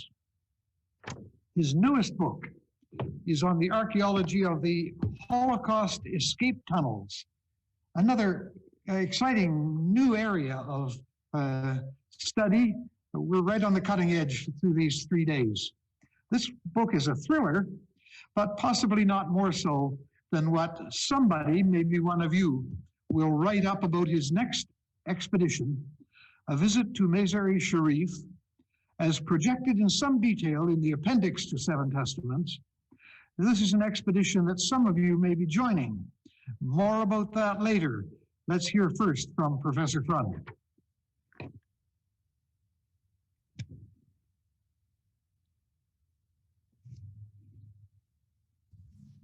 I'm unmuted now. Yes? Yes. Hear me? Yep. And what I have to do is I'll be sharing a PowerPoint for the presentation.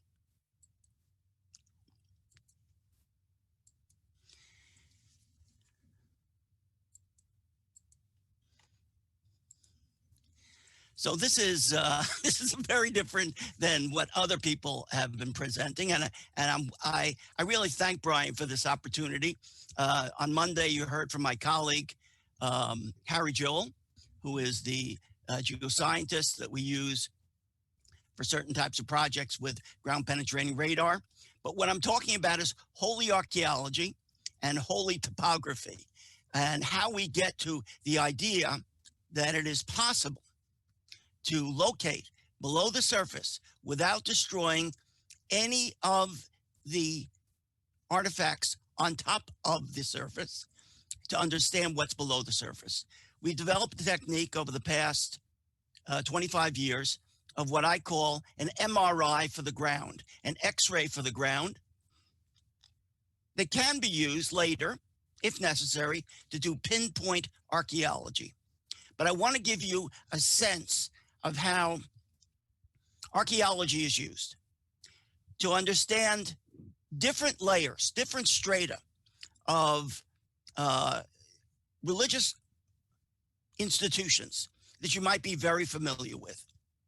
So I start with about 8 years ago is in Mexico, and a good friend of mine is excavating the Templo Mayor, which is unfortunately underneath the main cathedral of Mexico City. The Roman Catholic main cathedral was built on top of the Templo Mayor of the Aztecs. And what they did discover is that inside of the excavations, they've now located 7 different layers of buildings, original temples of the Toltecs, the Olmecs, the Mayas, all these different groups that basically found this location to be holy in some nature to the indigenous peoples there. And of course, when the Spanish arrived, they decided to put up their own cathedral on that exact spot. This incorporation of one religion into another is actually the same type of incorporation that we talk about in archaeology, of earlier structures that are incorporated into later structures. So I want to start by just talking about archaeology for one moment. I don't know how familiar everybody is, but I'm going to talk about 2 different types of archaeology. Archaeology is perhaps the single most destructive science on Earth. It's the only science where you can never repeat the experiment ever again. So the moment that an archaeologist opens up a site, he basically is destroying the evidence. So we work on it, and it is a very scientific, very methodical, very systematic, but it is destructive. Second of all, archaeology is very expensive. I've been working on one excavation for 30 years. And in general, I have to say, I had to build a lab, I had to bring students out, I had to bring equipment, I have to basically analyze every single piece of evidence that comes out of this excavation. So it's expensive. It's also labor intensive. In this one excavation that I've been working on in a small area, it's a 20-acre site, I've done 10,000 students through it. And I have to say, the conclusions of archaeology are generally tentative. And the other problem with archaeology is it also is not sensitive to some of the religious concerns that many different groups voice about destroying a site, opening a site. So it is a problem. So I want to make sure that this is the idea of invasive archaeology. I'm going to talk about non-invasive archaeology, which is a term that I invented about 25 years ago. And what we did was we took technology. It's generally used for gas and oil exploration and for a variety of other uses in modern society. And we have tailored it for archaeology. Why? Because we found that there are places that we'd like to be able to have data on, more data, but we can't because the site is too sensitive. So what do people know about the site? Nothing. So it is better to know something than know nothing. So the idea of doing non-invasive archaeology, using geoscience, using ground penetrating radar, is what has become for a lot of archaeological groups the single greatest development that's happened in the past 30 years. It means that I can go to any site, any building, religious building. I've been in people's businesses. I've been in their basement, home basements. I can go in people's major locations without destroying anything and tell them if there's anything buried there. We've now done 60 sites worldwide. It's one of the reasons why I got invited to do archaeology, where I worked at an extermination camp in Poland, and then 22 sites in Lithuania, Poland, Latvia, and Belarus. These are sites where basically we do not want to victimize the victims again. So what do? We collect evidence about what happened at this location without destroying the evidence. So what are we talking about, first of all, when we're talking about mazar? Mazar is a mosque, and tombs within mosques is already, for those of you who have not thought about this, tombs in mosques are a question. Sunnis do not in general, Sunni Muslims in general, do not think that tombs should be in mosques. Shiites, on the other hand, feel that it is possible and sometimes preferable to put a tomb inside a mosque. It makes it more defensible. It makes it protected. It gives it greater dignity. And in the early part of Islam, we have a variety of different mosques that have tombs inside. Sometimes we'll just call them maqam. We'll call them a holy place. They are not necessarily a mosque as it was traditionally incorporated after the 7th and 8th century, but it is very important to understand who puts tombs in mosques and who does not put tombs in mosques, for the understanding of why this is very important for the world community. So for Muslims, this tomb that we are talking about in Mazar, in the Blue Mosque, is one which for Shiites is extremely, extremely important. I think we all know that. So this is the reason why non-invasive archaeology is the only way for us to gather any information. Now, the idea of stratigraphy is the idea that below each layer, there's another layer. So part of this is that when I'm looking at any site, we're looking to establish what is below the surface and what is below each one of the surfaces that we are investigating. So ground penetrating radar that Harry Joel, my colleague Harry Joel, talked about the other day. I want to say one thing. He is extremely, extremely humble. He talked about graves at Qumran we did 1,213 graves at Qumran. And every single one of the graves, we now know what's inside of each one of those graves.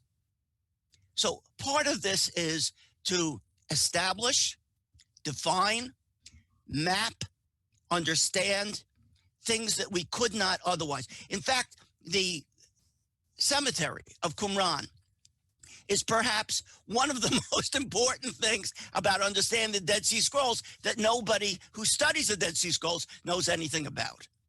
So part of this is I want everybody to understand that the idea of incorporating tombs inside of a religious institution, inside of a church, inside of a mosque, inside of a maqam, inside of a mausoleum, has all been done over the past 2,000-3,000 years as a regular event of architecture.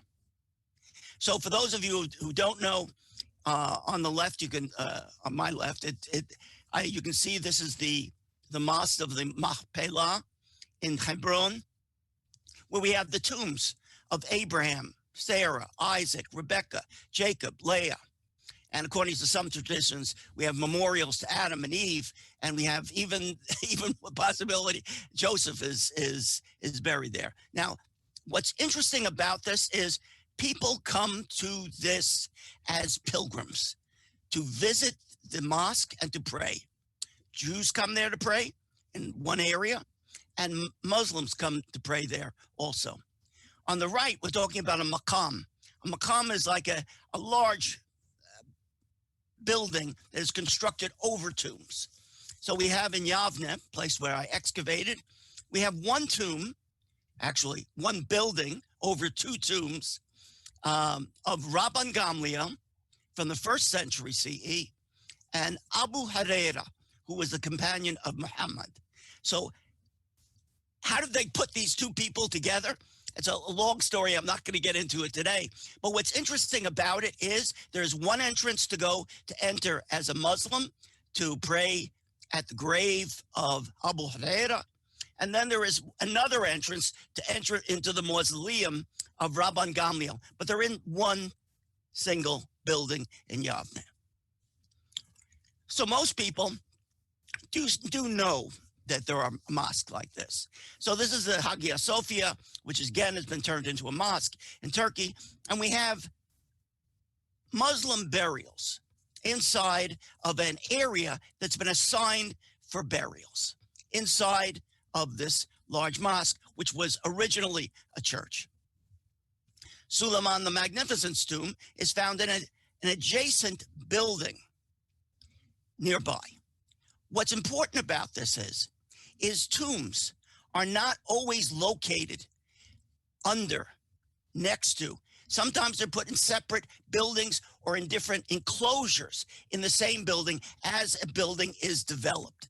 So part of what we're trying to understand when we look at something like the Blue Mosque, we're trying to understand where the original Blue Mosque was built, what layers are below it, and what was inside at each level. So you should know that building a religious building over an earlier religious building is common. Sometimes it's, I'm not going to go into the different reasons for it, but sometimes it is multiple planned religious superimposition, meaning you put something over something as a plan. So for example, in the Church of the John the Baptist in Damascus, we have now the Great Mosque of Damascus, where the Umayyad Caliph Walid Abdul Malik is the one who put a mosque in what was a church, in which there is the tomb of John the Baptist. Now, John the Baptist, and this is one of the other issues that I like to explore, is John the Baptist is mentioned in the Quran.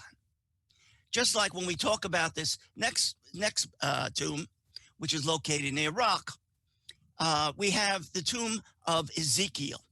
Now, all these tombs, no one has ever tried to do any scientific work on them, basically because the place is too holy And what are you going to be able to do? You don't want to open it up. You don't want to destroy it. You don't want people to be upset by the work. Now, Ezekiel and John the Baptist, these prophets are mentioned in the Quran. So they are sort of acceptable within the canon of the Quran. So what does that tell us?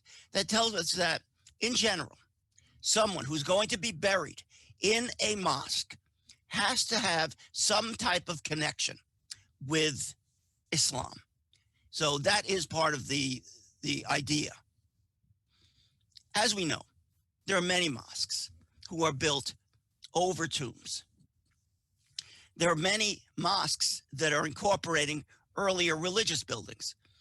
In all over the Middle East, we have this example where a church will be turned into a mosque. A synagogue will be turned into a mosque. A synagogue will be turned into a church. What is very important in this case is there are a number of Zoroastrian religious institutions that were turned into mosques. They were, meaning the building itself was incorporated either specifically or indirectly into a mosque. So we have a lot of examples for this. A lot of it was done, of course, incorporating big buildings. So we're talking about, generally the writers would talk about the fire temple of the Zoroastrians. Although I don't think that any of these sources are trying to specifically give information about what type of building they're incorporating into the mosque, but they are incorporating an earlier building into a later building. So I'm showing here this one building, just so everybody gets a feel for this. There's Harry Joel. You saw him the other day. We're working on the Church of the Annunciation in Nazareth. Quite a very famous location. And the bishop asked us to come in because they were having a water problem that had seeping into the church. And they say, can your technology detect where the water might be coming from? And so Harry did a ground penetrating radar inside the church. You can see this is an 18th century church. So I went to the bishop afterwards, after we're doing some work, and I said, I have good news and I have bad news. The good news is we found out where your leak is. The bad news is I discovered that the original church is about 6 feet below the floor here. This church had been destroyed multiple times from the Byzantine period, from the Crusader period, from the Ottoman period. And so the church that is there now was basically incorporating an earlier version of itself. And here's my colleague Maha, the Rausha, and I, who we discovered the original floor, the Byzantine floor of the original Church of the Annunciation. Quite a big thing. And we were able to find an area to excavate that was outside of the 18th century beautiful marbled church. So this is probably a good example for us to understand why we do this kind of work, because it is possible to find a place to excavate if there are areas that are unused and not part of the maqam. They're not part of the shrine. So we get to the Blue Mosque. What am I talking about in terms of the stratigraphy? The stratigraphy for me, and I think that most of us are talking about, we would love to be able to discover what an early Persian burial type is like. What does that mean, a Persian burial type? An Astodon burial structure may be at the heart of the earliest types of small ossuary-like, not caves necessarily, but structures that are cubes. It's called the cube of Zoroaster, but I'll show you what it looks like. So we're not talking about looking for a fire temple. We're not talking about a tower of silence. We're not talking about a very large structure. because I don't think that the topography would support that. But what we are talking about is a small structure. Now, what we know from the literature is the Blue Mosque was constructed and reconstructed multiple times in the past 1,000 years. So we're talking about multiple strata for the Blue Mosque. That to us is as important as finding the Zoroaster tomb. Why? Because we think that if we can identify the different levels of the reconstruction and the destruction and the reconstruction, it will give us a handle, a way to understand where exactly we have to look. I think it's not just so simple to go in and look at where the present tomb is placed in this building and figure out exactly. Although we might get very lucky, I have no idea. But all I can tell you is this is the strata, the stratigraphy of the Blue Mosque and the different Muslim interactions at the Blue Mosque. And the reconstructions are very important to the entire story. So I say one thing now about what does it mean? What are the three rules of archaeology? Location, location, location. Mazar's location is very, very unique. I do want to just spend one moment. This is, of course, Brian's famous map now of the Silk Road. When I refer to the Silk Road before the beginning of the Common Era, we generally do not refer to it as the Silk Road. The Silk Road is a larger extension that was created after, and what we would probably refer to in the time of early Mazar would be the Incense Road, something that paralleled but is not exactly the same as the Silk Road. The second thing is, how were these roads determined for travelers? They were determined because of geology. Geology is one of the most important parts of how we determine land routes in antiquity. We also look at altitude. We look at defensible locations. We look at cave dwellings, meaning is there places for people to stay if they are traveling along this land route? Is there water? Or is there an international way for them to go back and forth? Because part of this is to determine how people would go to a place like Mazar in the time of Zoroaster. How would they get there? What kind of a road would they be using? So there is a geological fault that runs right by what is today Mazar, and it is a place where there is a cave system, where there is altitude for defensive protection, there are water resources, there is agriculture, there are all the types of things that we need to construct an area where people would live in this time period. So it's not just some barren desert area that we're looking at. We're looking at an area that was strategically specific in the time of Zoroaster. And I'm talking about the period somewhere between the 5th century BCE down to about the 3rd century, which is one followed by the Greek period. So I want to just give you a recap of what Harry Joel told you the other day. This is a section of a parking lot where there is nothing. There is nothing there. There is nothing there. But we have historical data.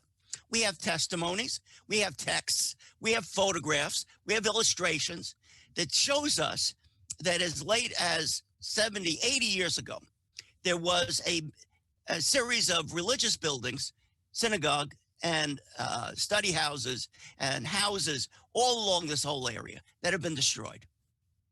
Now, most people, when they look at this, they say there's nothing there.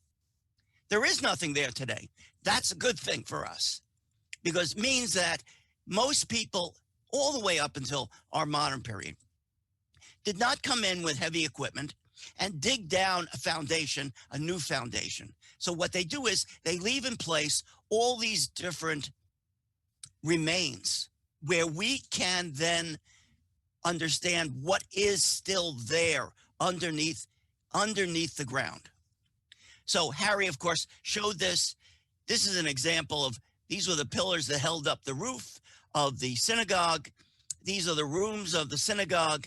And we actually were able to identify, because we had a very good diagram of what the synagogue looked like before 1941. We were actually able to identify each one of the rooms. And I should tell you, each one of the rooms have artifacts inside of them. Now, of course, this is what we're really concerned about. When people talk about religious buildings, they also talk about grave goods, things that a person would be buried with in a tomb. And this is where it becomes extremely, extremely important. What the state of those artifacts will be, I cannot determine. But all I can tell you is there are so many ways for us to reclaim what seem to be nearly impossible texts and artifacts that are in pieces. That's what is very exciting about something like the Blue Mosque. So I just go back to topography for a moment. This is not a Tower of Silence that we're looking at. This is not a fire temple that we're looking at. We're looking at, I think, if there was in this area a Zoroastrian burial. It is a Zoroastrian burial inside of a small location. I call it Astodon, a stone ossuary for keeping of bones. It can be a small cube. We know the size of the ones that have been discovered. So here's a cube example. It's about 3.7 meters inside. It's something that is very specific, very angular, whose materials, even if the top was chopped off, we would still be able to locate what it looks like. And then the other thing is, where would we be looking? So first of all, we take for granted that the tomb that is there for the Caliph Ali would be a source of the beginning of the search, meaning we would start by doing ground penetrating radar in a grid around this whole area. And just to show you the diagrams, these are things from that we do have. I wish I had better diagrams. This is the only one that I've been provided with. So this is the diagram of the mosque as it exists. So we would do ground penetrating radar outside the mosque to determine what the soil, what the construction, and if there are any remains of an earlier incarnation of the mosque outside of what is presently the mosque. And then we would start looking with a grid system inside of the different domes. And ultimately, we would be working in the center, either adjacent to the Ali tomb, or we would be working as much as possible on or near that location. So the blue areas indicates are where scans would be done. So this is basically the entire project laid out. We need at least 3 days, the way that we've calculated the size of the location to lay out the grids. We obviously need to be able to get there in a period where it's safe, where there's no COVID, where people feel like they're welcoming us. But the equipment is extremely, extremely portable. We've done these 60 excavations and all around the world. Usually, Professor Joel travels with one of his students. The reason why he travels with a student is because not that only do we want students to be doing this work, which we do, we want students to be involved in doing this work, and we would welcome participation by any students from the area who would like to learn about how we do this work. But more importantly, in order to get that equipment through onto a plane as luggage, we basically need to devote it to 2 different two different packages. So that's just a logistical issue. So if we identify a structure below, we will be able to provide exact GPS coordinates of where anything is located for future work. The work we'll be doing is non-invasive. I want to emphasize this. It's non-invasive. It will reveal only earlier structures and no exact details, except the sense of the size of the location, the depth of the structures. We can use fiber optics to see things if we are permitted, but generally we take our cues from the people on location. Sometimes fiber optics are non-invasive, but they are seen as problematic. In my opinion, we'll see if there's anything that resembles a Zoroastrian funerary structure, something like a cube of Zoroaster or an astodon, and not adjacent, and may not be adjacent to or near the Caliph Ali tomb. It may be in some other location. Thank you.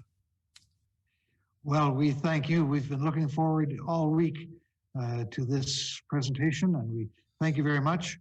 The date of the expedition has not been settled because we are determined that it will only happen under proper security when in Afghanistan, and of course COVID and so on. A great date would be November 2022, exactly 100 years after King Tut. Right. That's just saying. Right. All right. We invite participants in this conference to consider going. There have been a couple of inquiries already.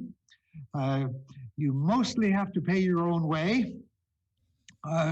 We may be doing some, I think we will be doing some funding, something like crowdsourcing or crowdfunding. There are people who want to see this happen but aren't likely to go, and they will help us do this thing. To inquire about any of this, there are addresses on the bottom of your program that you all received. It's not the invitation, but the program. If you're interested at all, or you think you're interested, you could let us know your email address or your name through the chat box or the question box here. My wife, Jenny, has projected that if we find the tomb of Zoroaster, it may have artifacts. And I was happy to hear Professor Fund verify that today, because she suggests that these may include the now missing portions of the Avesta scriptures, the Dead Sea Scrolls. So we've got lots of excitement ahead, and we hope to hear from some of you, but we believe that this is certainly going to go forward. And when we know where Zoroaster was buried, if it was in fact at Mazar-i-Sharif, we would know what century that happened and settle the big question of his dates once and for all. We thank everybody for your participation. Jim, Cheryl, any final thoughts? Well, as a matter of fact, Brian, I think I am obliged in several different definitions of the term to fulfill the commission given to me by Jim Flood at the beginning of this afternoon session. And that's to somehow phrase an adequate declaration of appreciation of all of us to you. So give me a moment or two. We've got the extra time. Just indulge me for a minute. Brian Arthur Brown is a force of nature. Happily, he's a force of nature who has been a friend and colleague for well over 3 decades in the ministry of the United Church of Canada, in some measure in literary pursuits, and particularly in this adventure through history and into the future in which he has led us since Monday afternoon. I want to give you just a little bit of chronology here that is of importance as Brian places us in the position almost of a hinge of human history. Back in 1984, the Canadian contingent on this call will know who I mean when I mention Canada's greatest radio personality and broadcaster of the 20th century, certainly the late 20th century, Peter Zosky. Peter was having a conversation with Hans Kung, who Rohinton mentioned earlier. And Peter at one point asked Hans Kung, the great Roman Catholic theologian of the Second Vatican Council, how Kung anticipated posterity would look back at our time. And Kung observed that, to his mind at least, the future would look back at the 20th century not so much as a period of war and of Shoah and of Gulag, but as that moment in the history of humanity when the world's great religions first began to talk to one another. And then in 1993, with Rohinton spearheading it, the Parliament of the world's religions re-emerged after a century of quietude. In 2006, Karen Armstrong reintroduced the world to the concept of the axial age that Karl Jaspers promoted in the late 19th and early 20th centuries. She talked about a great transformation in which Zoroastrianism, like one of those strange undersea rivers, was both part of its environment and yet still distinguishable from the waters around it. And Brian, in the decade and a half thereafter, has pioneered an approach that has identified Zoroastrianism very much like one of those great suboceanic rivers that informs the entire body. It's been an extraordinary adventure and has moved us to extraordinary places. Karen, in her 2006 books, Karen Armstrong, called for a new axial age. If that new axial age comes about, if in fact the world's religions talk to each other, they're going to need to be, and thanks to Brian Brown and his colleagues, be able to talk to each other based on the opening and expression of their most holy text, their most holy treasures. That is no mean feat. Let me go as far to say that if we do move into a new axial age gradually, then one of the key players in helping us to do that is Brian Arthur Brown. Before I just simply add the two words, thank you, I want to do something that is likely to get me in some degree of difficulty. Jenny, are you on the call still? If you are. She watches it. Sorry, what, Brian? She'll be watching it this evening. She'll be watching this evening. Well, Jenny, when you're watching it this evening, do understand that I wish you'd been here this afternoon, because I've known Brian for a long time, and I've known that Brian would not be Brian, would not entirely be that force of nature without you with him. And to Brian and to you, many, many thanks for helping bring us all just a few steps further on the human project towards becoming what we might someday become. So Brian, thanks to you. Thanks to everyone you've gathered together. Richard, you open exciting possibilities for the future. There is just so much to do, such great distances to travel, and a marvelous amount of fun while we're doing it. Thank you. Good farewell, everyone. And may God, however you know the divine, bless you now and always.